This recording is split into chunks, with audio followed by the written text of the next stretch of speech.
What's up with the what's ups? Welcome back to another episode of Prayers and Blessings, the podcast. Out here in Orlando, Florida, on vacation, but the show must go on. This is what discipline looks like. Before we get the show started, let's say a prayer. Heavenly Father, we thank you for another day, another opportunity.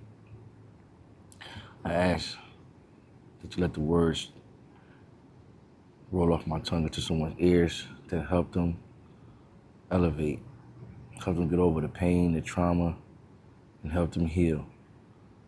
God, please let this message land on a heart that's needed. In your name's sake we pray. Amen. So, today on Prayers and Blessings, talking about pain. We're talking about not being in control because we don't have control over the pain, but we do have control over healing. Because our job is to heal from no matter what type of trauma we're going through, whatever we received, whether it be love loss, broken heart from a relationship. Maybe it be grieving. You lost someone that meant a lot to you and you having a hard time dealing with it. Trauma. And there's someone out there who can use a positive word, some type of positive influence, positive measures to help them push through it. Because they out here trying to fight that pain by themselves. They're out here trying to heal alone. Speaking from the loss of someone in your life, that's not something that you can get over. I think personally, when you lose someone and you're going through that hurt, that trauma, that pain, you just learn how to live with it. You learn how to carry it. You learn how to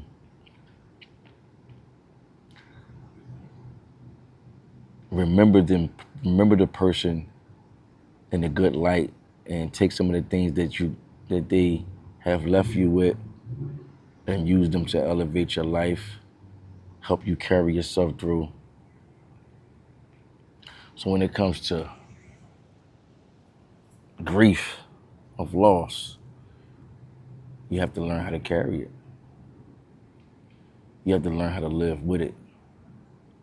And nothing comes with learning how to live with that better than time. They say time heals all wounds. I don't think that wound ever really heals. When you lose someone, I don't think that wound heals.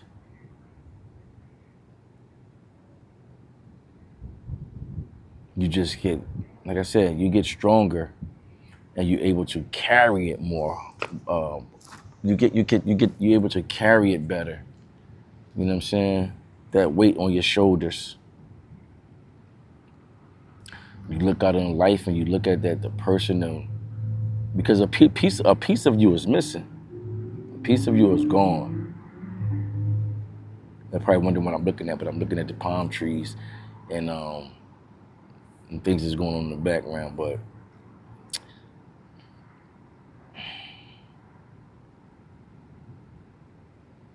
I know that when I lost a few family members, I lost my aunt. It took a while for me to get over it.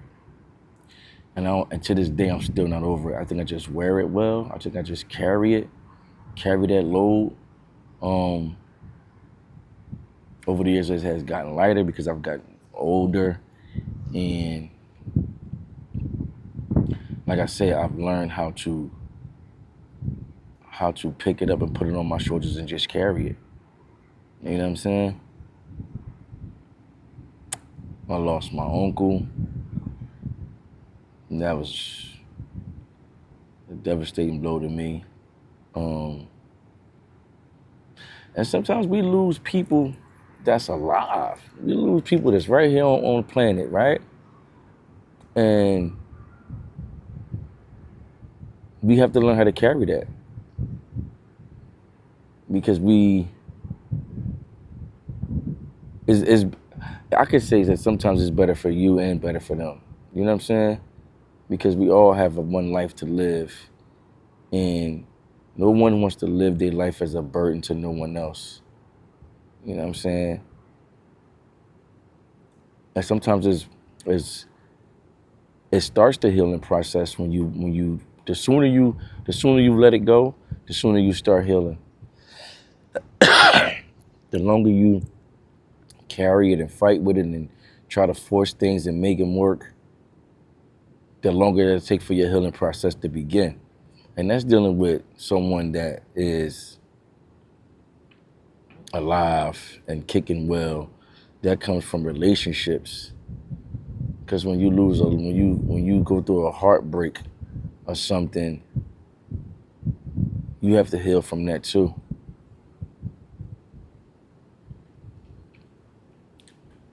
And easier said than done. Like some people, they'll take a heartbreak and their way of getting over it is go find someone else to be with. When in actuality, they need to be with themselves for a while. Because you have to restart. You have to reset. You have to take your time out and look at life from a different perspective so that you can see exactly what it is maybe you have done wrong so you don't do it wrong to someone else. You have to take accountability once the relationship of heartbreak must begin or once it's over. Because like I said, it's a process, right? We have no control over the pain that's been inflicted on us, but we have to control the healing. We must control the healing. We can't let the healing just happen on its own.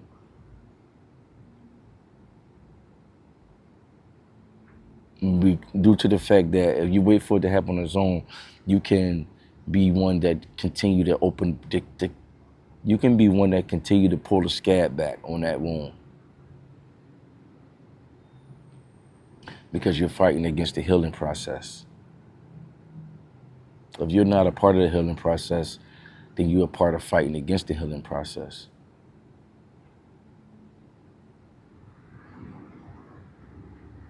There's a lot of things in life that hurt us. We hurt ourselves because we feel like we're not where we should be in life. So we mentally be hard on ourselves. We kick ourselves. When we have to understand we're human, we make mistakes. Growth comes with life. The mistakes that you make, you learn from them, that make you better, you elevate.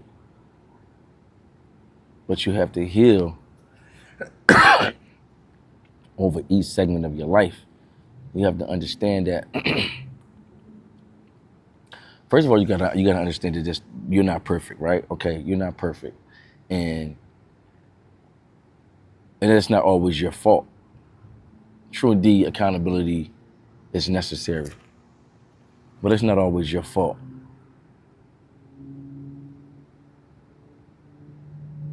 And a lot of times we be hard on ourselves, wondering what did we do wrong, or why is this person leaving me, or I wasted so many years of my life with this person, and now I have to start all over. As long as you're alive, there's nothing wrong with starting all over. And me personally, I don't really see it as starting all over. I see it as continue living. That was part of that was one chapter in your book. You're not starting the book all over. You just opening up and you finishing one chapter, and then you you're starting a new chapter, but you're not starting the book from the beginning. So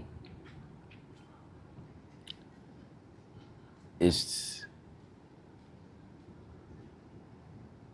in the process of healing, no matter what the topic is or where you at, fatherhood. You can have a childhood. You can be traumatized by your childhood. You gotta heal. Somebody could have done something to you, and then you're letting it live inside. You know what I'm saying? You could have been done wrong as a child, and you're letting that fester inside of you. You have to start working on your healing because you didn't have any control over that. Let's say, for instance, you was taken away from your family and was put into a foster home, and in that process of that foster home, some things was done to you, or you went from home to home to home, and each family that you went to, one treated you good, one treated you bad, but the whole time you was asking yourself, why me? Why am I in this situation? Why my family don't want me? Why must I go here? Why must I go there? And then you become an adult and you still carrying that with you. At some point in time, you gotta stop wearing that. At some point in time, you gotta outgrow that skin, outgrow that life. Because ain't nobody gonna give no pity to that. Nobody know what you went through. Nobody felt that. Only person felt that is you. You can explain it to them. You could tell them your story. You could tell them what you went through. You can paint the picture and get as graphic as you want. But they still not gonna be able to feel that. So you have to be the one to control the healing of that traumatic experience. And I'm not saying it's gonna be easy, but you have to start somewhere. You have to make your mind up and say, you know what, I have to start healing from this.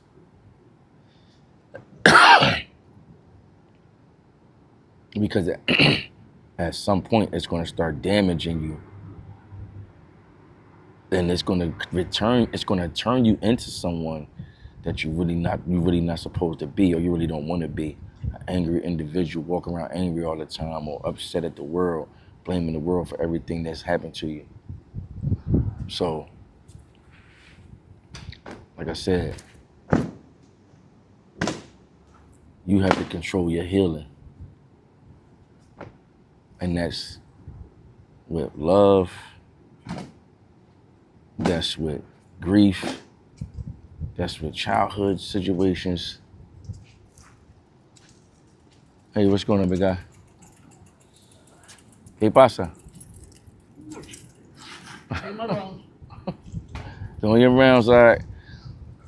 Yeah, you know. Yo, you know what's just a slight switch of subject right quick. I'm real heavy with speaking. If I speak and you don't speak back, I got a problem. I don't think it's just something with me. So that's why I said capasa. Maybe you don't speak English. Let me say it in Spanish. I gotta get some type of response. But this message was brought up because I know that there's someone out there that's going through it. I know there's someone out there who really needs some direction on healing. And what you have to understand is you have the control over this. You have the control over healing everything. And it's going to take time, but you have to start. You know what I'm saying? Because if you don't, you're going to be walking around angry, and you bringing that anger with you everywhere you go. And everything is everybody's fault. Everybody always did something to you. You know what I'm saying? You're not taking no accountability of correcting yourself. And nobody want to see nobody walk around here in pain and trauma, angry, upset, feeling like they always the problem, um, feeling like, God, why me? Why you? Maybe God sent you through these things and put you through this so that you could overcome them and see how strong an individual you are. You can learn some things that you can help pull somebody else through when they go through it. You was the sacrificial lamb. You have to teach someone else how to survive. You have to stop someone from digging themselves a hole. Because sometimes, a lot of times, we dig a hole for ourselves, right? Something traumatic will happen to us, right? And we'll sit in that and we'll be digging a hole so deep for ourselves that when life itself start pulling you through that hole, you gotta go through so much dirt to get clean. You gotta revisit all the traumatic experiences that you went through, because when you dig in the hole for yourself and going down, you gotta come back up. So you gotta go through you gotta revisit all the traumatic stuff that you went through, all the negative energy, all the negative vibrations that you went through in order to come through there clean.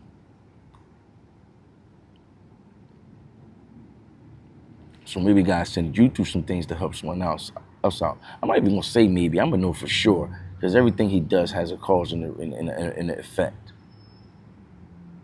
And I'm honestly sitting here saying that, I don't never teach from theory. I always teach from firsthand experience. And I knew that He put me through things in life just so I could come through to help someone else out. So the healing process, is you are in control of the healing. You have to start working on your healing. You know what I'm saying? You didn't control the heartbreak. Your heart got broke, but you didn't control that, but you can control the healing of it. You know what I'm saying? You couldn't control the going through the foster care. That was out of your hands. Or you couldn't control being touched inappropriately by someone, but you are control of healing. You gotta control healing over that. You know what I'm saying? Sometimes people it's sad to say, but sometimes people get verbally abused so bad that they can't get over that. That's heartbreaking to them. That's traumatic to them. That's devastating to them. There's things that some people say to them, they can't handle it. And then you have some people say, man, that's only words. But you got control over the healing, so you got to start your healing process.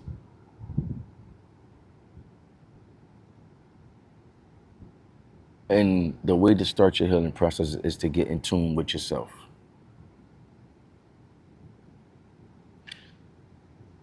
The problem is, I was hurt. I've been devastated. I lost a loved one. I lost family members that's alive that I don't speak to. You're going through it with your children. There's a lot of traumatic experiences. You lost your job. Yeah, you know what I'm saying? Something that you worked hard to gain, and you're broken.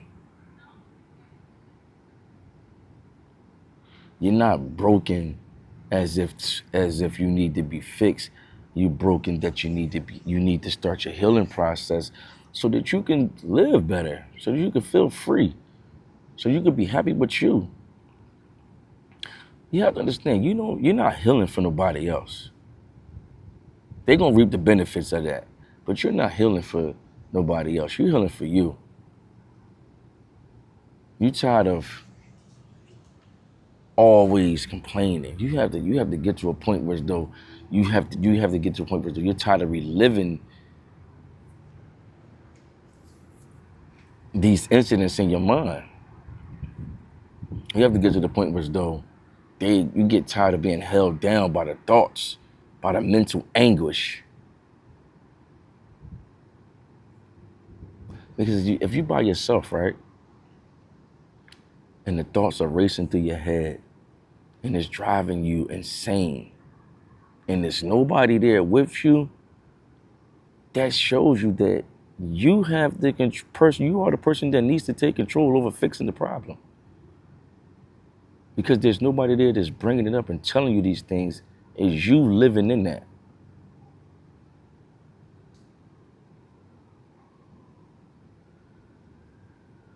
You living in something that you need to get up out of, escape it. You have to tell yourself, okay, number one, that's the past, right? You have to tell yourself, okay, I made it through. I'm alive. I have my health. I'm able to put myself in a position where as though I don't have to be nowhere in the vicinity of these memories. The only way these memories are bothering me is because I keep thinking about them. I'm crying. I'm hurting myself. You have to find something good to live, to think about. You have to look at the good, that you're still alive and you are able to heal. You still have the freedom to heal. You have the right to heal. You have the courage and the strength to heal.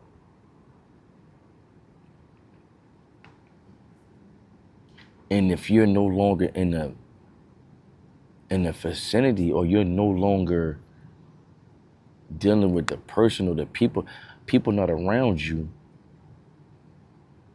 then the only thing that's stopping you from healing is you, because you keep pulling back the scabs on the sores.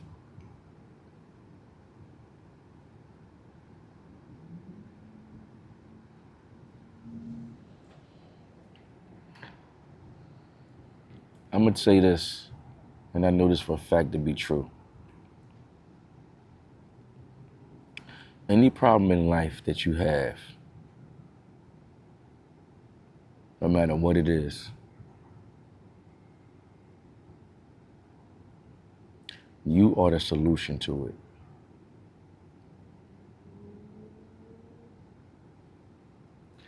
I don't care what problems in life that you have, anything that you have encountered, you are the solution to the problem. The solution lies in you. You have to fall down to your knees in prayer and ask for forgiveness if you've done something foul and it's haunting you. You have to fall down to your knees in prayer and ask God to help you get over the things if something happens to you. If something happened to you, you have to use your energy and your thought process to move forward, to get over any traumatic experience that you're living with.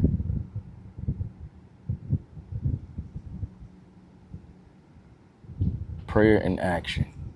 You must take action because you are the solution to the problem. You got to come up with a way to get over it. You got to come up with a way to heal. You got to make sure that you heal. You got to make sure that you persevere. It's your job. It's your duty. It's your right. You have a right to be happy.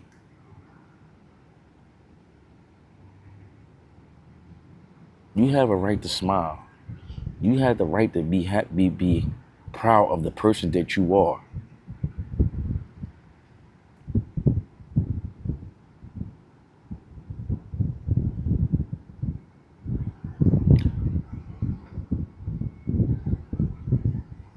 There's some people in this world that could probably tell you some things that have happened to them and you would not want to change places with them. There's some people in this world that's never going to see the light of day because of some things that they've done in this lifestyle, in this life that we live in, and you would not want to change places with them. Isn't that enough? Isn't that a start for you to say, hold up, man, I got something I could live for. I got something I could work with because I would not want to change places. I have reasons that I should be fighting to heal. I should be moving forward on my healing journey.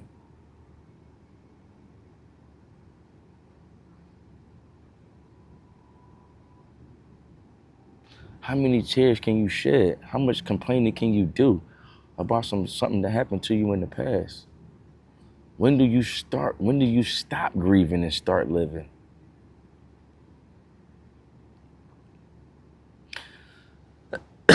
Now I hear people say this, right? They say, everybody grieves different. That's true. Everybody does grieve differently, right?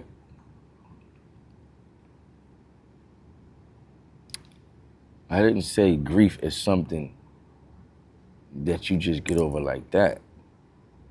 I said when it comes to grief and losing a loved one, you have to learn how to carry it.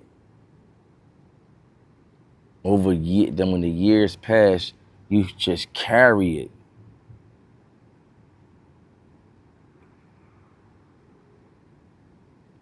You just start carrying it differently. You start carrying it. Your shoulders just being able to you're able to bear more.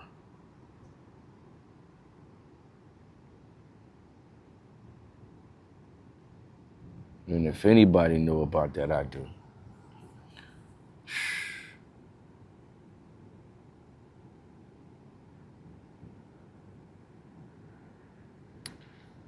Mm.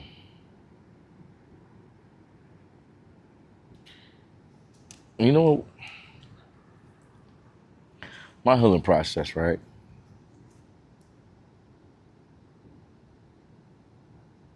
When I lost my uncle,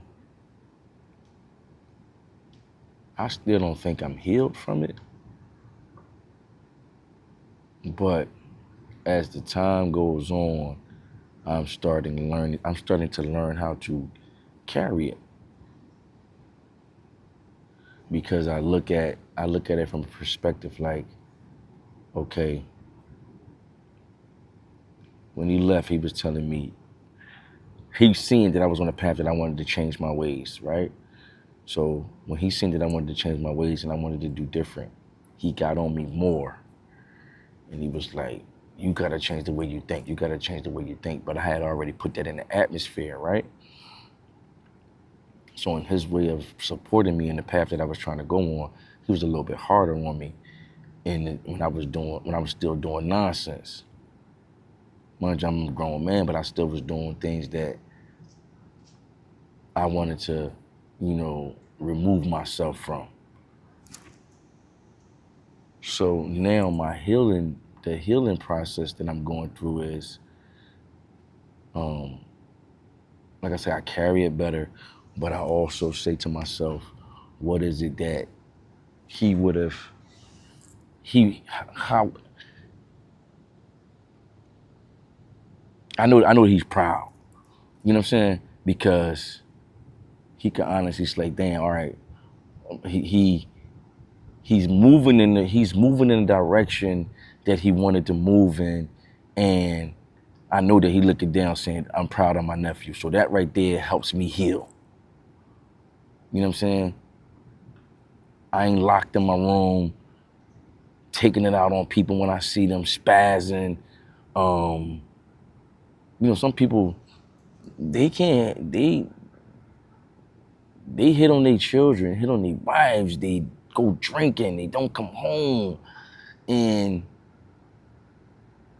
they say that it's grief. But personally, I think some people just use it as an excuse to do the things that they do. If they already arguing with their wife or something, and they already going through it with their missus, and they be like, I'm only drinking because XYZ. They just using that as a crutch. You know what I mean? And the more they can use it as a crutch, the more it lingers on their life, and the longer before you know it, 6 months, 8, 9, 10 months went by, and they still hasn't healed. Now, when they no longer want to use it as a crutch to do the things they want to do, they just now starting a healing process. Because it's just now sitting in that the person you love ain't even there. So it's 6 months went by, and you just now starting your healing process.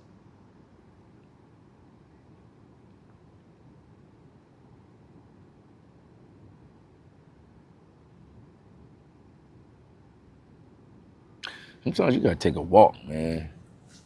You gotta just take yourself on a nice little walk, man. Ain't nothing wrong with kicking it with you. There's nothing wrong with being with you.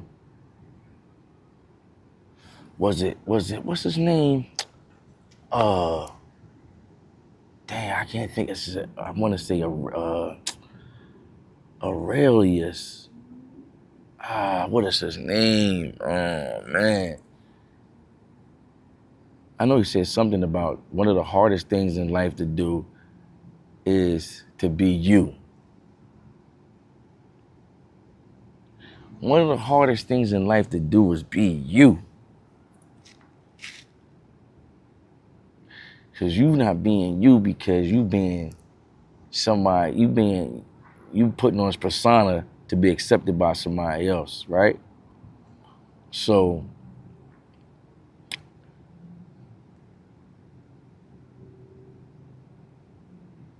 you ain't even healing, right? Mind you, you went through something traumatic as a child. You went through something traumatic as an adult. You went through something traumatic as a teenager. So you never got a chance to honestly be you because you were always fighting. You were always being something, you always going through something mentally, right? You never got a chance to even tap into yourself and be who you really are. Cause you either hiding your feelings, you know what I'm saying? You either got a wall up, you either hiding your hurt, you either drinking your hurt away, drinking your pain away, you never healing, you never really being you. But there's nothing wrong with being you. It's nothing wrong with being a strong you. It's nothing wrong with tapping into the strengths that you have for yourself and say, yo, enough is enough. I'm not living like this no more. It's people out here, right? There's people out here who are trapped in a state of mind and will not change their state of mind because they being accepted by the in crowd. They won't even be themselves because they so busy being accepted by somebody else. They are being accepted by a group of people who's living a lifestyle that they don't even want no part of, but they scared to be themselves, so they live in the lifestyle that somebody else is living just to be a part of the in crowd. And they wonder why they can't get their hands on healing. They won't step away and be themselves.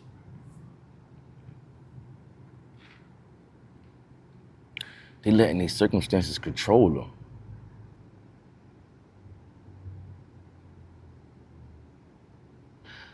I had this old head, right? Told me this one time. I'll never forget. I was on 51st and Chester Avenue. May he rest in peace. Pizzo, right? We was sitting in the van, and people was walking past us. They couldn't see. They couldn't see us. We was sitting on the block, and they was just walking past. They didn't know we was sitting there. They just kept walking past. He was like, young and look. These boys was coming out the barber shop. He pointed at them. He said, look at these dudes, man. He said, they love to spend their money on that on these clothes and this fly stuff, right? He said, you know, they getting dressed and looking good for them right there. And he pointed at the other boys on the corner right there coming out the little Chinese store. He was like, they dressing up, getting fly for them, and they don't like them. So they spending their money looking good for somebody that don't even like them. What he was saying was, they not even tapped into who they are. They not even being themselves. They being somebody else for them. Because if they honestly was to be themselves, they probably would be doing something else with their bread. Or they probably would live a different lifestyle. Sometimes we do things in life for the justification of others. So somebody else could validate you. And the people that be trying to validate you be people that don't even like you. You want somebody to validate you that don't even like you.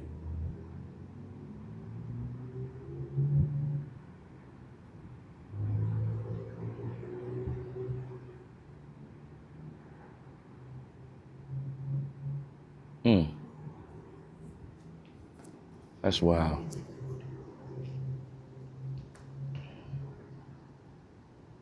How do you get control over your healing?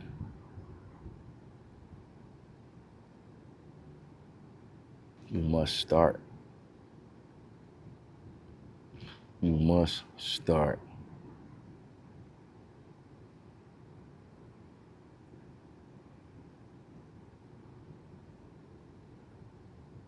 I'm down here in Orlando with the children, my kids, my wife, on vacation. And I'm like, yo, I gotta shoot my podcast. There's no way that I'm gonna let them miss an episode. It's my family now. This is a part of me. I'm always trying to help. I'm always trying to uplift. I'm always trying to be inspirational. If you like the podcast and you like what I'm saying, tune in, Spotify, Apple Music, Amazon, YouTube, Prayers and Blessings, the podcast, with Flay Favor and Focus Feeds the Soul. Like, share. Come on in my DMs, man. Let's chop it up. I'm looking for some people to interview, sit down and talk with. You know what I mean? Let's raise awareness of healing. Let's raise awareness of, you know, being there for yourself, man, and being happy and not being afraid to be who you are. And, you know what I mean? Let's not let the world dictate our movements. Let somebody else validate who we should be and how we should respond and what we should like and what we should watch and what we teach our kids and things of that nature. And, you know, let's get together and talk about helping these young men become better fathers and helping these young women become better mothers. Give them some outlets. Some of these conversations need to be talked about. Some of these questions need to be answered. There's so many topics that we can touch on to make this world a better place. It's necessary. I mean, we ain't gotta get on here and hoop and holler and yell at each other. It's okay. It's okay to disagree. You know what I'm saying? We can agree to disagree and still be pushing the needle forward. You know what I'm saying? and still feed the soul. We can still give them flavor, keep them focused and feed the soul.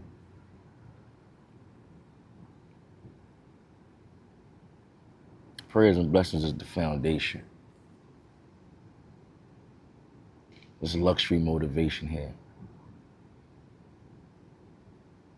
Thank you for tuning in to another episode. Prayers and Blessings, the podcast, with Favor and Focus feeds the soul. Don't forget, July 25th, 1500 Farmers Road, Conyers, Georgia. 2 o'clock, I will be speaking. We bring you the blueprint. Don't miss out on that. Tell a friend and tell a friend and tell a friend. Prayers and Blessings, the podcast, where Favor and Focus feeds the soul. I'm your host, Mark Tyson. Thank you for tuning in. I'll see you on the next episode. I'll let your boy. Yeah.